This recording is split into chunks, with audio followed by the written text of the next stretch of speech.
Esse é o Mundo em Revolução e nós vamos falar agora sobre a situação na Ucrânia, hoje, dia 30 de dezembro de 2024, 1 hora da tarde aqui no Cairo, também lá em Kiev, 8 da manhã no Rio de Janeiro, no horário de Brasília, no momento que eu gravo esse vídeo. E bom, tivemos um pequeno ataque russo contra a Ucrânia, com mais alguns drones que não causaram nenhum grande problema, embora tenham atingido algumas coisas aqui no sul da Ucrânia. Mas os ucranianos também fizeram um ataque aqui contra o gasoduto Druzhba, aqui em Briansk, justamente aquele gasoduto por conta daquela briga com o Robert Fico da Eslováquia. Nós vamos explicar isso direitinho, mas basicamente a Ucrânia quer acabar com o fornecimento de gás russo para a Europa na marra, né? E é o que tem que ser mesmo, né? Já que as sanções, ainda tem alguns países europeus que não estão respeitando as sanções, temos que acabar na marra. Estamos numa guerra, é só destruir o gasoduto, é o que está acontecendo, né? Também teve um posto de comando russo aqui na região de Zaporizhia, que foi destruído pelos ucranianos e causou um grande prejuízo para os russos por aqui, né? O Lavrov diz que não aceita nenhuma das alternativas de pacificação feitas pela equipe do Trump, né? O que é lógico, eu já expliquei para vocês, a única coisa que salva o Putin nesse momento é a capitulação completa da Ucrânia, né? Ou seja, o Putin precisa que o Trump simplesmente abandone a Ucrânia. Se o Trump quer negociar qualquer coisa, já não é suficiente para a Rússia, né? E no final das contas é o que vai acabar acontecendo, o Trump só vai ter a alternativa de mandar mais armas para a Ucrânia para acabar com essa guerra rápido com a Rússia, e nesse sentido temos uma boa notícia, a administração Biden vai mandar 15 bilhões de dólares dos ativos russos congelados nos Estados Unidos para a Ucrânia.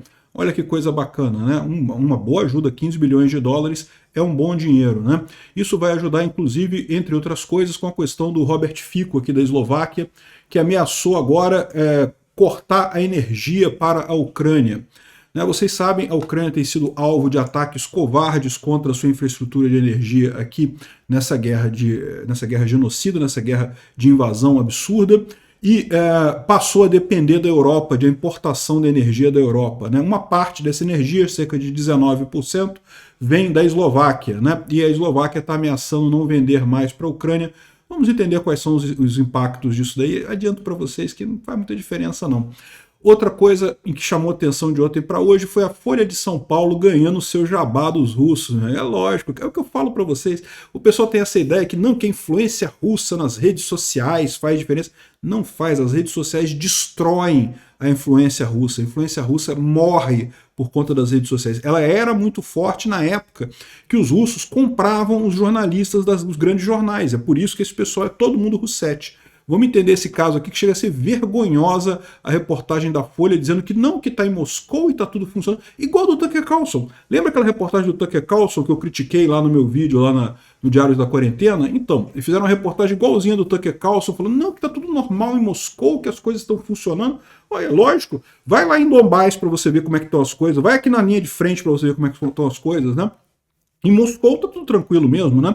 Eu fui lá em Kharkiv, essa cidade aqui, ó, pertinho da fronteira, pertinho da linha de frente aqui na região de Kharkiv, né? E a cidade está funcionando também normal. Na Ucrânia também as coisas funcionam normais também, não tem esse negócio não, esse critério que esse pessoal quer dizer para dizer que a Rússia está bem e coisa e tal. Não, a Rússia não está bem. Vai por mim. Vamos falar sobre esses e outros assuntos em detalhes. Essas notícias foram sugeridas por Estação Verão, Hermes Ogrin e várias outras pessoas. Obrigado aí ao pessoal que sugeriu notícias lá no nosso site, no wrevolving.com. E obrigado a você que está assistindo o nosso vídeo. Se você gosta do nosso conteúdo, por favor, deixe o seu like e se inscreva aqui no canal, né? Pois bem, então teve um pequeno ataque aqui com 43 drones Shahed contra a Ucrânia, né? 21 foram derrubados pela defesa antiaérea, 22 foram suprimidos por guerra eletrônica, então apenas 2 atingiram os alvos. Infelizmente atingiram, tá? Aqui nessa região sul aqui da Ucrânia, na região de Odessa, é uma região importante porque é muito usada para exportação de grãos, né? Aqui no Mar Negro, mas não teve grandes prejuízos com esses ataques, né? Agora, os ucranianos, por sua vez, fizeram um ataque contra o quartel-general em que estão as forças russas ali em Zaporizhia com HIMARS. Foi um ataque bastante danoso para os russos estão reclamando pra caramba, estão chorando pra caramba desse ataque aqui. Dá para você ver que o quartel-general aqui, onde o pessoal tinha toda a posição de comando das tropas russas ali em Zaporizhia, foi totalmente dizimado nesse ataque. HIMARS tem essa característica, né? É muito preciso, ele vai ali naquela posição exata e destruiu o quartel-general dos russos ali, né? Segundo eles estão dizendo, são 6 mortos em ação e 3 feridos, e lógico, a destruição do quartel-general deles lá, que é de onde eles comandavam toda essa operação russa ali em Zaporizhia, né? Bom, outro ataque também que os ucranianos fizeram, e dessa vez usaram também o míssil Peklo, que é aquele míssil que significa inferno em ucraniano, né, e que realmente é um míssil muito potente, é um míssil drone. Ele funciona a jato, é um drone a jato ou um míssil que é pilotado como um drone, como você preferir. O importante é que é uma arma extremamente eficaz e conseguiu atingir a estação de bombeamento aqui do gasoduto Druzhba. Isso daqui é a região de bombeamento, várias bombas foram danificadas aqui. O gasoduto em si não foi danificado, mas o gasoduto não é danificado nunca, porque o gasoduto fica debaixo da terra, né? Seria muito difícil você conseguir danificar o gasoduto, mas o que você danifica são as bombas que empurram o petróleo ou gás pelo gasoduto, compressores, né, ou bombas que empurram o produto pelo gasoduto, e isso já inutiliza o gasoduto no final das contas, né? Você trocar, isso aqui já é a segunda vez que esse gasoduto é atingido, essa mesma estação de bombeamento é atingida. Aqui, ó, tem aqui a informação dos próprios russos, aqui, isso aqui foi publicado pelos próprios russos, essa imagem, e tem a tradução mais aqui embaixo do que eles falaram. Aqui, ó. As forças armadas ucranianas tentaram atacar o gasoduto de Druzhba, na cidade de Novosibirkov, na região de Briansk, imediatamente depois que o Robert Fico lembrou a Ucrânia da possibilidade de suspensão de suprimentos elétricos e coisa e tal. Isso não tem nada a ver, porque a gente vai falar sobre esse negócio do Fico mais adiante. Mas a Ucrânia já tinha atingido essa mesma instalação alguns dias atrás, antes do Fico falar essas besteiras, então não é a mesma coisa, né? De acordo com o Mesh é o nome de um jornal lá da Rússia, a instalação de Mamai foi atingida hoje às 4h30 da manhã. Preliminarmente foi um foguete drone Peklo. O duto não foi danificado. O duto nunca é danificado. O duto fica debaixo do solo, não é danificado nunca, né? Como resultado do ataque, equipamento técnico foi parcialmente destruído. Ninguém foi ferido. Essa seção do gasoduto é a última estação de bombeamento antes da fronteira com Belarus. A partir dali, o gás vai para a Europa, o óleo vai para a Europa, além de outros lugares, né? Então, ou seja, é o que eu falei para vocês, os ucranianos destruíram as bombas do gasoduto ou do oleoduto. Geralmente acontece esses gasodutos, raramente é um duto só, tá? São vários dutos, eles são usados. E muitas vezes o mesmo duto é usado para mais de um tipo de produto, tá? Você pode mandar gasolina às vezes, depois diesel, depois outra coisa, dependendo do horário lá você manda produtos diferentes, né? Enfim, ninguém foi ferido, mas parece que teve dano aqui sim, ou seja, a Ucrânia teve sucesso na intenção dela, que é justamente garantir que as sanções ao óleo e gás russo continuem em efeito, né? Lembra, esse gasoduto Druzhba, ele tem dois ramais, ele tem uma parte dele passa aqui por Belarus, entra na Polônia e vai para outros países europeus, portanto não passa pela Ucrânia. Uma outra parte desse mesmo gasoduto passa aqui pela Ucrânia e chega também aqui na Hungria e na Eslováquia, né? A Ucrânia estava respeitando o contrato assinado para transporte de gás nessa parte do gasoduto que passa pela Ucrânia, só que o contrato se encerra no dia 1º de janeiro agora. A Ucrânia estava respeitando esse contrato em respeito justamente à Hungria e à Eslováquia e à Áustria também, outros países aqui que compram esse gás russo que passa pela Ucrânia, né? A Ucrânia já queria ter fechado esse gasoduto há mais tempo, mas esse pessoal pediu para manter aberto e coisa e tal, então respeitou o contrato. Só que agora o contrato venceu. Já venceu o contrato, e a Ucrânia já falou que no dia 1º de janeiro, às 7 horas da manhã, o gás vai ser cortado, ela não vai renovar esse contrato, né? E a gente vai falar mais adiante que o Robert Fico aqui da Eslováquia está chateadinho, por quê? Porque a grande fortuna que ele está fazendo, né, a família dele está fazendo uma grande fortuna com esse gás, porque ele compra o gás com desconto dos russos e vende para o resto da Eslováquia pelo preço normal, mesmo preço do resto da Europa. Ele que está embolsando isso daí. Não é à toa que o Orbán também está cheio do dinheiro fazendo a exata mesma jogada, né? A Ucrânia vai cortar esse gasoduto aqui. E agora também ela quer destruir esse gasoduto que passa por Belarus também, porque afinal a sanção tem que valer, né? Então vamos destruir o gasoduto aqui de Belarus também da mesma forma. Bom, além disso, a gente teve aqui um caso de trens pegando fogo em Moscou, tá? Isso aqui é caso de ataque de sabotagem ucraniana. Certamente algum grupo ucraniano ali em Moscou botando fogo nos trens. E tá aqui, ó, vários trens pegando fogo lá em Moscou. Excelente notícia. Isso não é uma coisa assim tão significativa, mas não deixa de ser um pelo no saco lá dos russos, né? Falando sobre a linha de frente, os ucranianos continuam repelindo os ataques russos, a Rússia continua não conseguindo avançar ali na região de Donetsk e perdendo muitos soldados, perdendo muitos blindados. Vocês estão vendo aí vários blindados sendo atingidos por drones dessa companhia 95 aqui da Ucrânia, né? Vários drones destruindo aqui, vários blindados russos destruídos ali na região, né? E uma outra informação que a gente tem, eu falei no vídeo de ontem que muita gente já está considerando Kurakhove como tomada pelos russos, né? Kurakhove é essa cidade aqui de Kurakhove, então ainda tem um pedaço dela que não está controlado pelos russos, esse pedaço aqui, mas segundo informações, os ucranianos já estariam em processo de retirada daqui, então os russos já teriam tomado Kurakhove, mas o pessoal está falando que não. Segundo esses vídeos dos ucranianos aqui, eles ainda estão lutando em Kurakhove, continua a batalha lá em Kurakhove, não teve nada de entregar a cidade para os russos, não. Se entregar a cidade, também não tem nada demais. Eu já expliquei para vocês que a estratégia ucraniana realmente não é segurar os russos, é justamente fazer com que eles paguem muito caro para avançar, e isso está acontecendo, eles estão perdendo muitos soldados, perdendo muito equipamento aqui, e nada disso vai ficar com eles de qualquer forma. Então não faz diferença os russos avançarem um pouquinho agora ou não, né? Mas, só para fazer justiça e deixar claro aqui o registro, eu tinha falado no último vídeo que Kurakhove tinha caído, mas os ucranianos estão dizendo que não caiu não, que continua ainda em batalha a cidade de Kurakhove. O Instituto para o Estudo da Guerra não traz aqui nenhuma novidade, fala aqui sobre o Lavrov, falando que explicitamente rejeitou duas sugestões do Trump, da equipe do Trump, para uma solução pacífica lá na Ucrânia, né? É aquilo que eu falei para vocês que ia acontecer, né? O Trump achou que ele ia chegar lá e acabar com a guerra, com uma brincadeira, ia resolver, igual o Lula falando que vai tomar uma cervejinha e resolver o problema. Não, meu amigo, não é assim. A Rússia é o lado errado, a única alternativa correta é ficar do lado da Ucrânia, é a única alternativa. Não existe outra possibilidade nisso daí, né? E aí, o que o Trump está vendo, o que eu falei que ia acontecer, a Rússia não vai aceitar nenhuma negociação do Trump.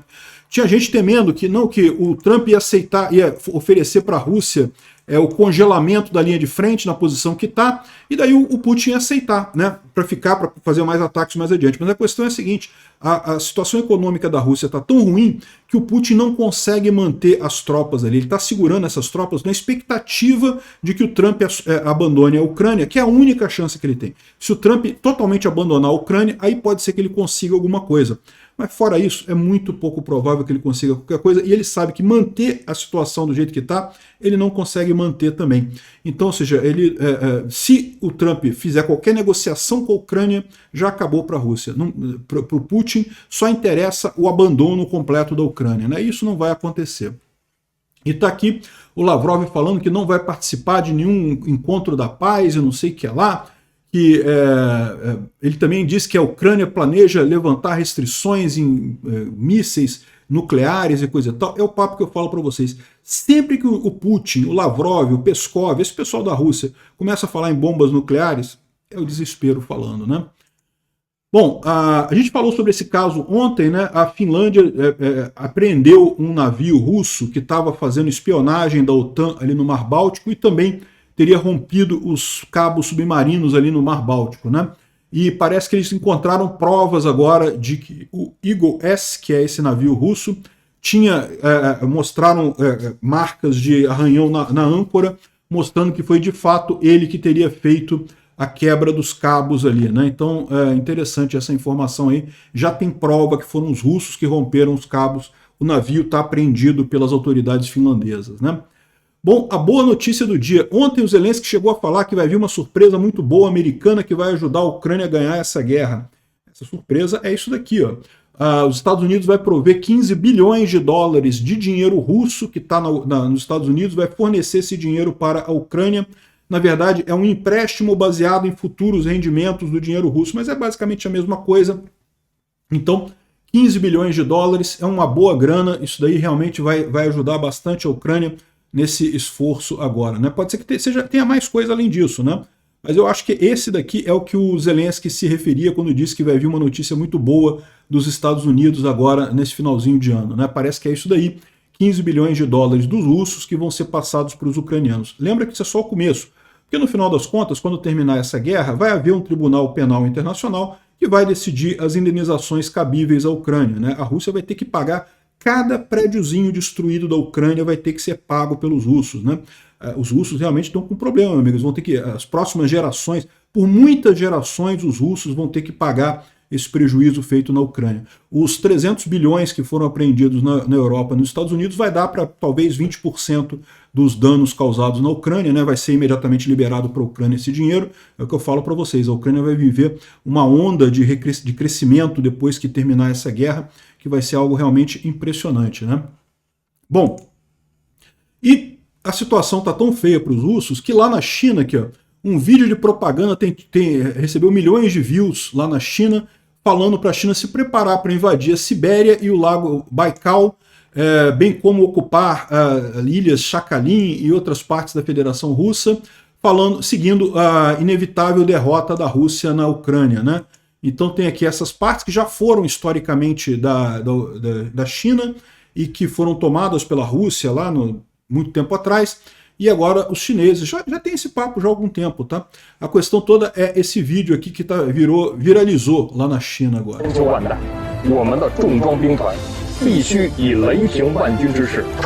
Eu não sei o que o cara está falando, mas segundo estão dizendo aqui, é justamente falando que a Rússia vai perder a guerra, a Rússia vai se despedaçar, a China tem que estar preparada para ocupar essas áreas ali da Rússia, né? E eu acho que vai acontecer mesmo isso, tá? Acho que a Rússia vai acabar se despedaçando. Bom, os ucranianos mandaram um emissário diplomático para a Síria para conversar com Al-Shara, né?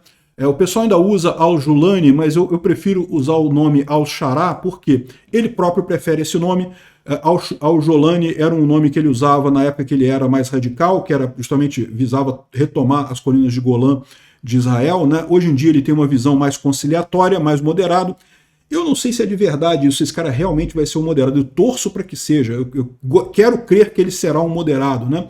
E por que não ajudar o cara a ser um moderado, né? Se a coisa acontecer mais adiante, a gente muda de posição. Então a Ucrânia mandou uma representação diplomática para falar lá com Al-Shara. Está aqui o ministro das Relações Exteriores, o Andriy Shivba, da Ucrânia, falando com o Al-Shara aqui na Síria. Isso é muito importante para a Síria, porque a Síria precisa de reconhecimento internacional. Esse governo do Al-Shara está começando agora, então é importante ter esse apoio, né, de países no exterior, e para a Ucrânia também é interessante isso, porque vocês sabem, tem 2 bases russas na Síria, que o Al-Shara já falou que não vai manter, não vai renovar as negociações com a Rússia, mas vamos ver como é que vai acontecer isso daí, né? Isso daqui é uma imagem das autoridades sírias inspecionando cada veículo que tem das Forças Armadas russas dentro da base de Khamenei, na Latakia, né? Aqui na Síria, a Síria fica aqui para baixo, tem 2 bases russas, uma aqui em Tartus, essa região aqui, e outra aqui em Latakia. Nessa base de Latakia, fica mais ou menos aqui, ó, essa base aérea aqui. O novo governo sírio já está fazendo um inventário dos veículos que tem lá, porque a Rússia vai ter que sair dali, né? Excelente notícia isso daí. Bom, o que aconteceu nos últimos dias, né? A gente já tinha falado sobre a Ucrânia cortar o fornecimento do gasoduto para a Eslováquia e a Hungria a partir do dia 1º de janeiro, né? O Fico e o Orbán estão muito chateados com isso, porque eles estão fazendo uma fortuna pessoalmente com esse dinheiro que está entrando lá, né? E vai cortar mesmo, né? Aí o Fico falou com o Putin, conversou com o Putin, parece que o Putin não tem solução para ele, não tem outra alternativa, ou seja, melou o negócio mesmo, a Ucrânia fechando o gasoduto, não tem nada que a Rússia possa fazer, é ruim para a Rússia, é ruim para a Eslováquia não muda, é ruim para o Fico, é ruim para o Orbán. Para a Hungria e para a Eslováquia não muda nada, porque eles já pagam preço de mercado mesmo por esse gás, né? Então, a Eslováquia ameaçou, o Fico ameaçou cortar a energia elétrica que a Eslováquia exporta para a Ucrânia, né? A Ucrânia tem sido muito atingida pelos russos, que destruíram várias usinas nucleares, várias usinas termoelétricas do país, e com isso eles precisam importar energia elétrica da Europa. Felizmente tem conseguido isso, tem funcionado muito bem. Eu tive lá o mês de novembro inteiro, não tive problema nenhum com energia. Teve alguns dias, depois de ataques muito fortes, que teve racionamento de energia, mas é bem organizado o racionamento lá, e rapidamente eles resolvem tudo e a energia volta ao normal.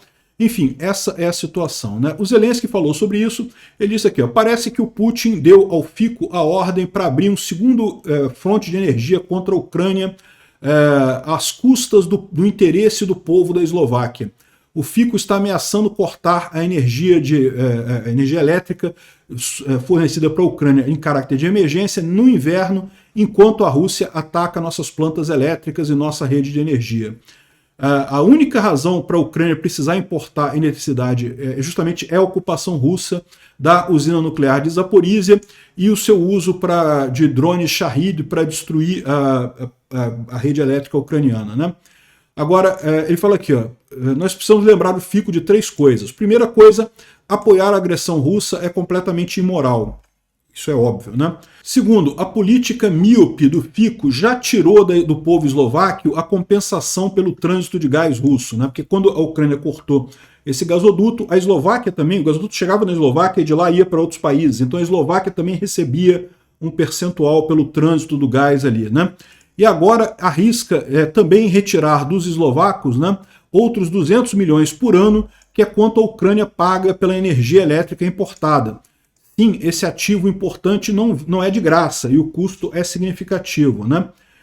E terceiro, todo mundo na Europa, inclusive as pessoas da Eslováquia, vão descobrir muito mais lucrativo para todo mundo trabalhar em conjunto com seus vizinhos europeus para aumentar o suprimento de energia para a Europa, inclusive gás dos Estados Unidos e outros parceiros. Apenas isso pode reduzir os custos de gás para a maioria das famílias, né? Então, ou seja, o Zelensky está lembrando isso daqui. E a outra coisa que também saiu essa notícia é que a Polônia já se ofereceu para fornecer essa energia para a Ucrânia caso a Eslováquia corte o fornecimento de energia lá, né? Então a Eslováquia ficaria sem receber a grana e não ganharia meio que nada porque a Ucrânia não vai manter o gasoduto ligado de forma alguma, né? Bom, uma outra notícia interessante, a Kyivstar e a Starlink assinaram um acordo. A Kyivstar é uma das principais operadoras da Ucrânia de celular, acho que é a maior delas, eu não sei se é a maior não, mas é uma grande operadora de celular por lá. Quando eu estava na Ucrânia, eu usei um número da Kyivstar, a internet muito boa, funcionava muito bem a internet deles. E bom, eles assinaram um acordo com a Starlink e vão fazer comunicação via satélite na Ucrânia, tal como vai acontecer nos Estados Unidos. Quando você não tiver sinal de torre de televisão, seu celular vai falar diretamente com a Starlink. Não dá para, por enquanto, não vai ter chamada nem internet, mas já vai ter SMS. SMS já é uma boa coisa, se você parar para pensar. Numa situação de emergência, você poder mandar um SMS já pode salvar a vida de pessoas, né? Aqui no Brasil seria ótimo ter isso também. Infelizmente, você acha que o governo Lula vai aceitar um acordo com a Starlink que beneficia os brasileiros? Não, não vai aceitar por rixa com Elon Musk, né? Infelizmente. Bom, e por falar em brasileiro fazendo merda, o Lula faz muita merda, é verdade, mas também a Folha de São Paulo, os jornalistas brasileiros, cara, eu espero que o pessoal tenha ganho. Mônica Bergman, eu espero que você tenha ganho dinheiro, muito dinheiro por essa reportagem dos russos, tá? Porque se não foi por dinheiro, cara, putz, que triste isso, que coisa triste ver uma lambeção de saco do Putin nesse nível, né? Aqui, ó, Moscou se ilumina à espera de 2025, apesar da guerra, né? Ah, que a cidade tá normal, as pessoas estão andando nas ruas e coisa e tal. É lógico, porque foi a Rússia que invadiu a Ucrânia, né? Então quem está mais danificado é ali a região de Donbás da Ucrânia, que foi invadida pela Rússia. Ali tem cidades inteiras totalmente destroçadas, famílias inteiras mortas. Ainda não se sabe o número de pessoas que morreram em Mariupol com a invasão russa. Ah, Moscou tá longe pra caramba, que diferença faz para Moscou, né?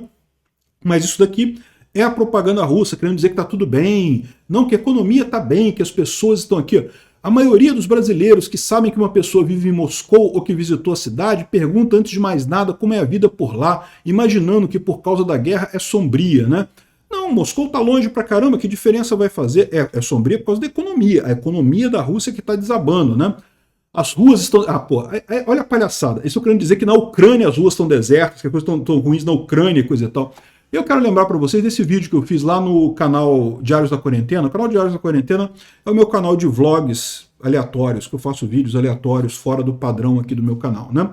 Então eu fiz esse vídeo aqui do idiota do Tucker Carlson, que é uma russete, a Ucrânia é muito mais bonita que a Rússia, e eu andei em Kharkiv.